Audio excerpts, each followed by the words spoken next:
Hey, good afternoon, everybody. Cool Breeze 0469 here, or Mike Series is my name, and just doing a post election video. I tried doing it yesterday, but Bella Baby Kitty stepped on the keyboard and stopped my recording. Then I tried to do a little YouTube live stream, and the audio and the video kept um, cutting in and out. So I figured I'd try it this way again. So yeah, election was held Tuesday, and to everybody's shock and amazement, or almost everybody's shock and amazement, Donald Trump won, and he won big. There's been some pushback on that in the media and among the Democrats that he didn't win big because he didn't really get any more votes than he did in 2020, that Biden still had 10 million more votes than he did, that Democrats didn't show up to vote. But that is a hypothetical. I would like to uh, propose a different hypothetical that had more people shown up to vote, Trump's victory would have been even larger. I mean, there's no way to predict who people would have voted uh, for those who didn't show up, right? Uh, what we know is that the ones who did show up, they voted in favor of Trump. He got the young vote. He increased his vote among African Americans, especially African American men. He won the majority of them. Hispanic males, he won the majority of them. He won the majority of the under 45 vote. He came darn close to getting the under 30 vote. The only group he really didn't uh, win were black females. And even among them, he came closer to getting a majority of them than he did last time, and 65 and older. So those are the two real groups that he didn't win. Even among Hispanic females, I think Harris is only up by 7 points. But I have some stats here that I'm going to go through based on the Washington Post and the New York Times. There's Aachen coming into the background. Hey, buddy, what's up? Yep, there's Aachen. Hey, my little buddy. Yeah, there he is. And there's Boris. Hi, Boris. So anyway, uh, so this is a Washington Post poll. It's taken from their November 8th issue, and it highlights diverse and dynamic Trump supporters. The election saw a notable shift in Trump's voter base becoming more diverse, younger, and working class compared to previous elections. Hispanic male voter shift. Hispanic men showed a significant shift towards Trump, supporting him by a 12-point margin.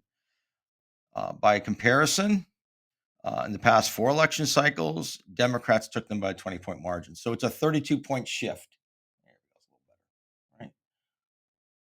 Still figuring out my little webcam here. Anyway, so a 12-point shift in Hispanic, or 32-point shift in Hispanic men. That's just absolutely uh, incredible that he has basically gained control of the Hispanic male vote.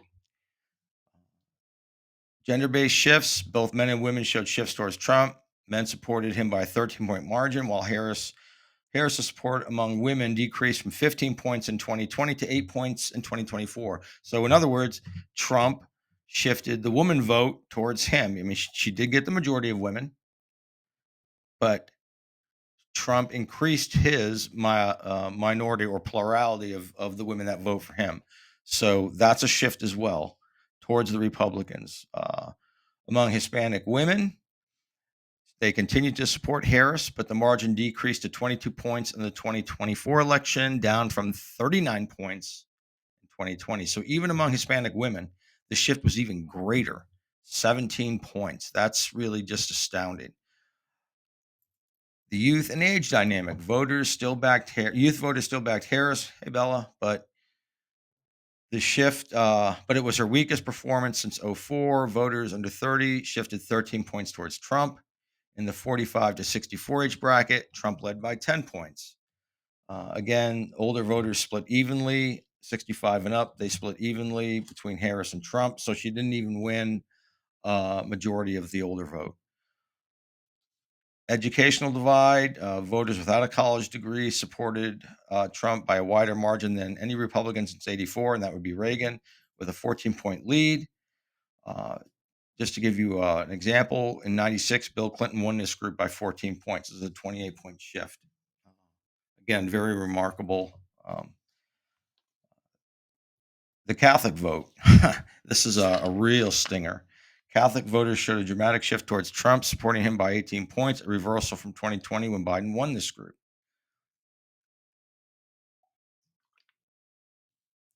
Excuse me. Of course, Trump won the evangelical vote. White evangelicals supported him at 82%, while Harris was favored by 55% of white non-evangelicals and 85% of black Protestants. But voters with no religious affiliation supported Harris by a 45-point margin, an increase from Biden's 34-point margin 4 years ago. An increase, but still not enough to overcome everything else. Independents, uh, independent voters, she won them by a narrow. Harris won them by a narrow margin of 3 points. Biden won them by 13, so a 10-point shift towards Trump. Excuse me.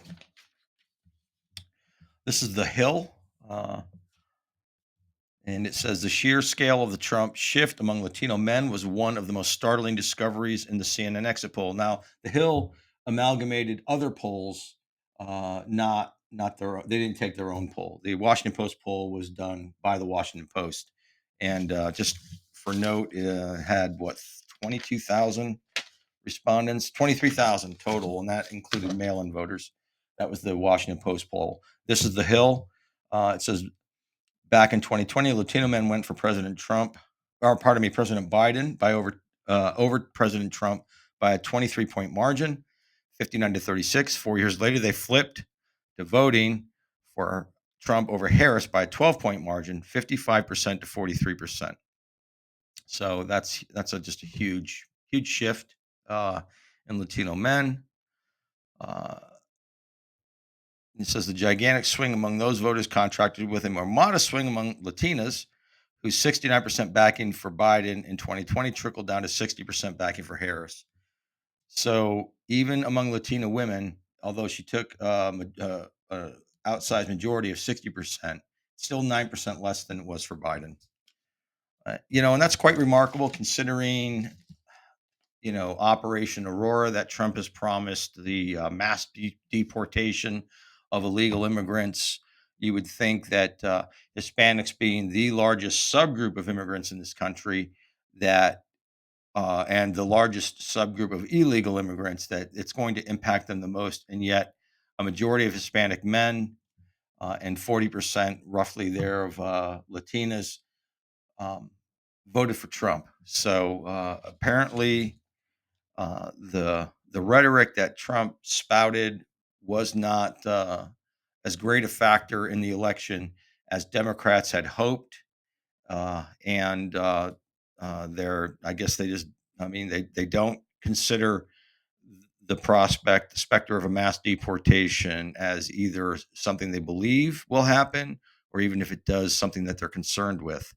I think it's probably more the former than the latter. Second point in the Hill article, the abortion rights wave never materialized for Harris. And they gave 3 points here. First, abortion rights never materialized for Harris, which is the single greatest disappointment for regarding the election turnout for Democrats. The single greatest disappointment regarding election turnout for Democrats is the fact that there was no wave of female voters to lift Harris to victory, and polls showed women breaking for Harris by a smaller margin than they did for Biden 4 years ago. And we saw that reflected in the Hispanic vote, or the Latino vote, and also Black females, right? They broke for Harris at a smaller rate than they did for Biden, uh, despite the race factor and the gender factor. So I'd like to expound on this a little more. Why didn't the abortion issue matter to voters as much as the Democrats thought it would, and as much as they said it would? I think that the overturning of Roe, it's over 2 years old now. States have guaranteed the right of women to abortion or they've restricted it. But even in the places where it's restricted, it's still legal. Uh, you know, the Republican notion that this should be a federal issue, from my view, the majority of Americans have now accepted that. They don't want this to be a national level issue. It's not their overriding concern. And if I were a Democrat, I would start looking to fight this battle at the state level, get it out of national politics. It's a very divisive issue. And let's break it down even further. I'm not trying to sound insensitive here. I'm not trying to imply that it does not matter to all women. I'm sure it does. But if you take the argument of abortionists that, well, men shouldn't even have a say in the matter, well, okay, if that's the case, then it shouldn't really be that important to me. I'll vote on other issues, right?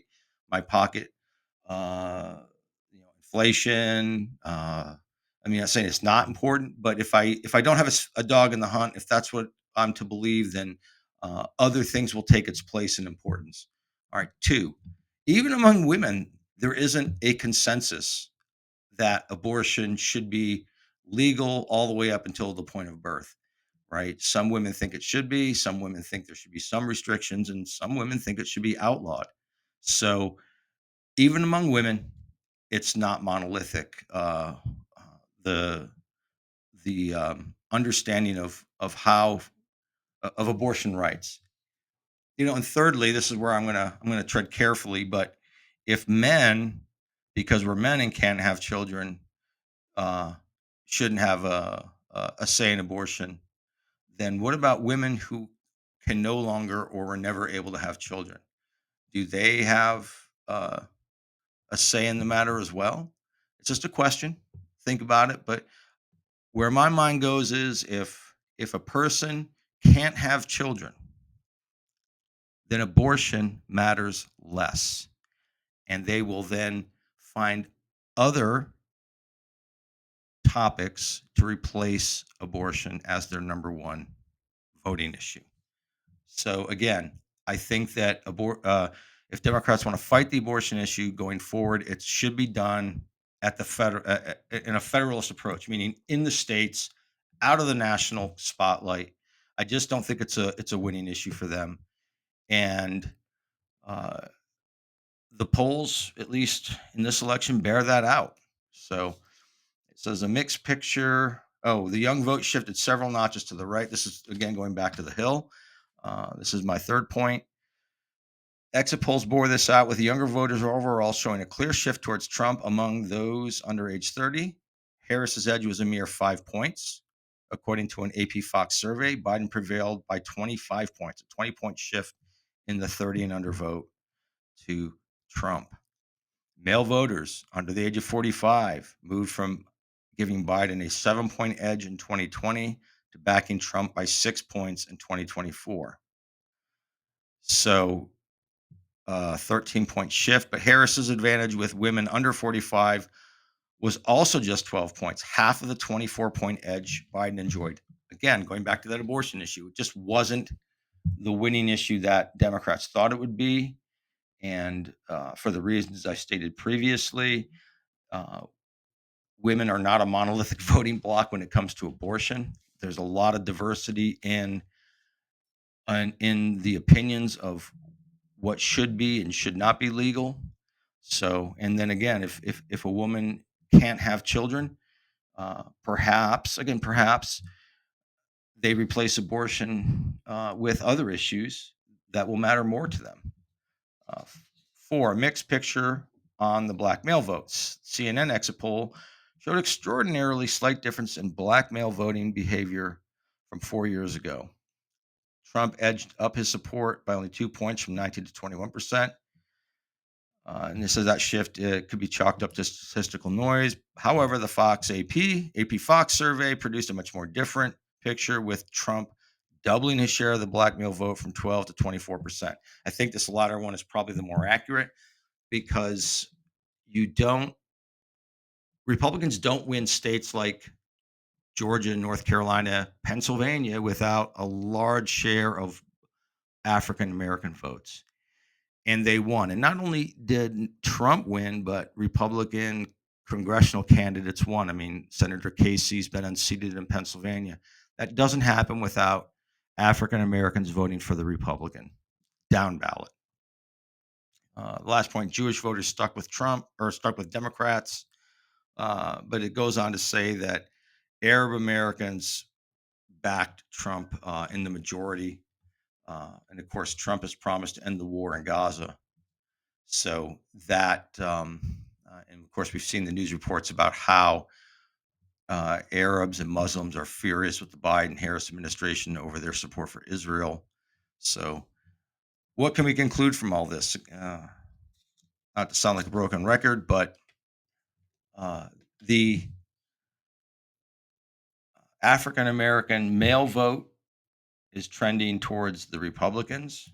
The youth vote is trending towards the Republicans.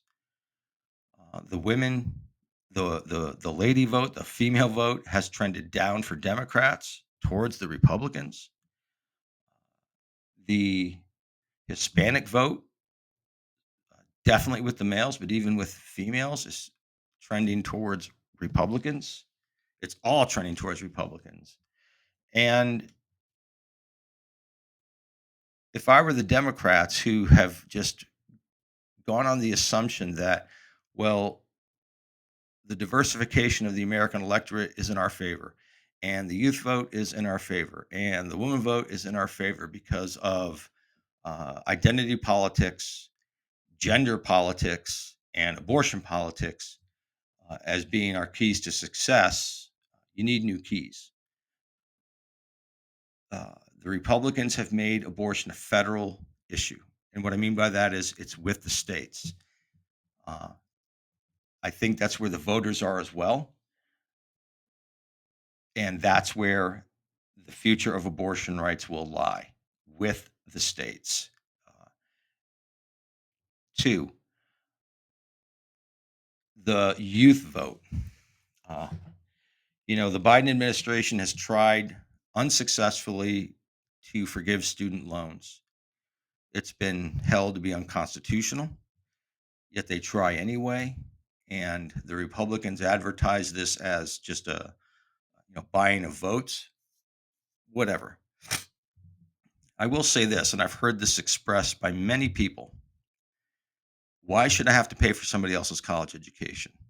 Right? I already probably paid something with Pell Grants and federally subsidized student loans. But if I didn't go to college, why should I have to pay for someone who did? Right? And then what does it mean in the future? Because surely future college students are going to demand some form of partial, but more likely full forgiveness for their loans.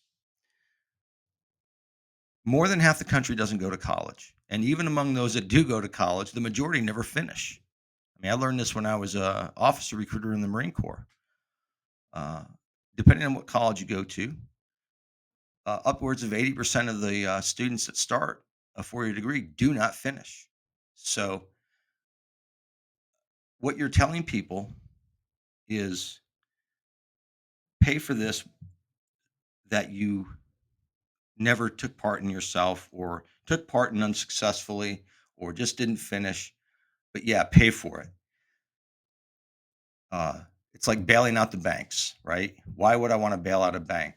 Um, so again, I think that that's probably the reason a lot of the youth vote, the 45 and under vote, split for the Republicans and for Trump specifically, was their opposition to paying for student loans. Keep looking over here because I got to keep track of my time. And then thirdly, identity politics, I think, is also I don't say it's dead, but it does take a back seat to economics. This was an economic election. We've been told how great the economy is over and over again. Biden's created more jobs than any president in history, and on and on and on. You know, be that as it may, it sure as hell doesn't feel that way. The economy sucks. People think it sucks, right? They complain about the prices of groceries. They complain about the prices of gas. They complain about the prices of clothes, everything, right? I mean, Vice President Harris says, "Well, first time home buyers, we're going to give you 25,000 bucks." What about second and third time home buyers, right? People generally own more than one home in their lifetime. Shit, this is the fifth one I've lived in that I've bought. What about me? I wouldn't mind the 25,000 bucks to go for a down payment of my next home if I decide to buy another one, right? So it's difficult for folks who aren't included in some type of benefit to buy into it, right? Especially when they think they're going to be subsidizing the people who are buying into it. So I didn't think the $25,000 mortgage for first time home buyers was a good idea. 50,000 bucks for new businesses.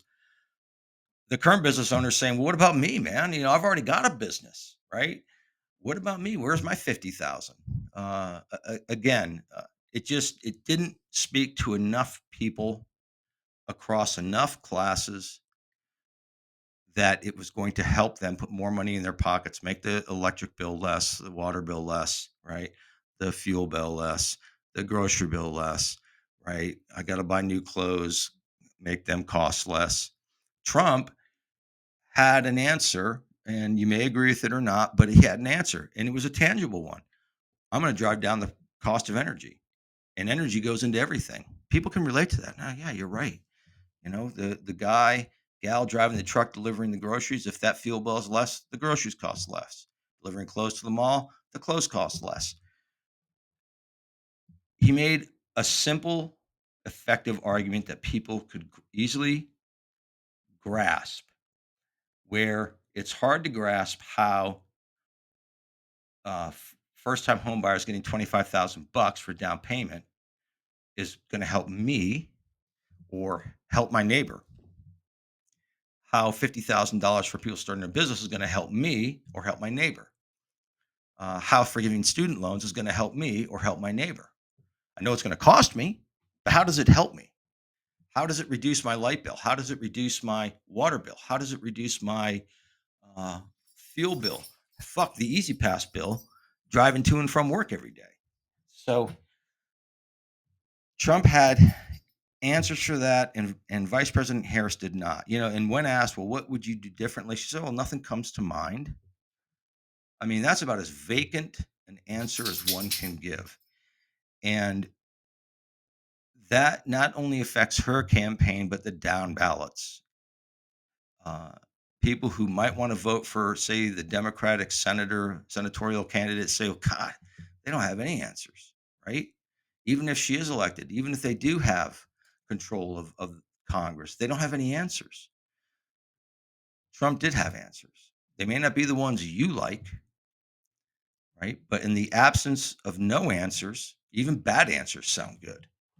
So, uh, people who know me know I like Napoleon. He used to say, "A bad plan today beats a good plan tomorrow," right? Same difference here. So, in summary, what are we talking about? Why did Trump win?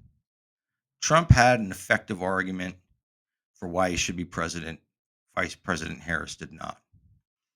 Trump's answers were logical, they were simple to understand or easy to understand, and they were tangible. People could grasp onto them. Harris's not. Two, the abortion issue is now a federal issue, not a national issue.